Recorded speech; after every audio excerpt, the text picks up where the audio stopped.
தமிழ்நாட்டில் +2 பொதுத் தேர்வு முடிவுகள் நாளை மறுநாள் வெளியிடப்படும் என பள்ளிக்கல்வித்துறை அறிவித்திருக்கிறது. இது தொடர்பான கூடுதல் தகவல்களை நமது தலைமை செய்தியாளர் சிவா வழங்கிட கேட்கலாம். சிவா வணக்கம். இப்போ பொதுத் தேர்வு முடிவுகள் 9ஆம் தேதி வெளியிடப்படும் அப்படின்னு சொல்லியிருந்தாங்க. ஆனால் இப்போ 8ஆம் தேதிக்கு தேதியானது மாற்றப்பட்டிருக்கு. எதனால, என்ன காரணம்? உங்க விரிவான தகவல்களை சொல்லுங்க.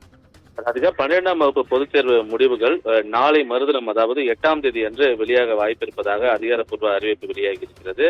9ஆம் தேதி தான் 12ஆம் வகுப்புக்கான இந்த பொதுத் தேர்வு முடிவுகள் வெளியிடப்படும் என்று தெரிவிக்கப்பட்ட நிலையில தேர்வுத்துறை மூலமாக ஒரு நாள் முன்கூட்டியே இந்த தேர்வு முடிவுகளை அறிவிப்பதற்கான முடிவுகள் எடுக்கப்பட்டிருப்பதாக தெரிகிறது. 12ஆம் வகுப்பு பொதுத் தேர்வு முடிவுகள் ஏற்கனவே அறிவித்தபடி 9ஆம் தேதி தான் வெளியிடப்படும் என்ற ஒரு எதிர்பார்ப்பு என்ற ஒரு அறிவிக்கை, சுற்றறிக்கை எல்லாம் அனைத்து பள்ளிகளிலும் இருக்கக்கூடிய ஆசிரியர்கள் மூலமாக அனுப்பப்பட்டிருந்தது. இந்த நிலையில இந்த தேர்வு முடிவுகள் 8ஆம் தேதி அன்றே வெளியிடப்படுவதற்கான வாய்ப்புகள், 7ஆம் தேதியே பொறியியல் படிப்புக்கான அந்த கலந்தாய்வுக்கான விண்ணப்பங்கள் எல்லாம் பெறப்படக்கூடிய ஒரு சூழல்ல மாணவர்களுக்கு எளிதாக அவர்கள் விண்ணப்பங்களை பெற வேண்டும், பூர்த்தி செய்து அவர்கள் வழங்க வேண்டும். அதற்கான கால நேரம் என்பது அவர்களுக்கு குறைவாக இருக்கும் என்ற ஒரு எண்ணத்தினால் இந்த அறிவிப்பை தமிழக அரசு வழங்கியிருக்கிறது. இதற்கான ஒரு முறையான அனுமதி கேட்கப்பட்டிருப்பதாகவும் அனுமதி கிடைக்கப்பட்டதும் அதற்கான அதிகாரப்பூர்வ அறிவிப்பு வெளியாகும் என்று தெரிவிக்கப்படுகிறது. எனவே 8ஆம் தேதி வெளியாகும் என்ற ஒரு எதிர்பார்ப்பு ஏற்பட்டிருக்கக்கூடிய நிலையில அதிகாரப்பூர்வமான அறிவிப்பு இன்னும் சற்று நேரத்தில் வெளியாவதற்கான வாய்ப்புகள் இருக்கிறது. ராதிகா,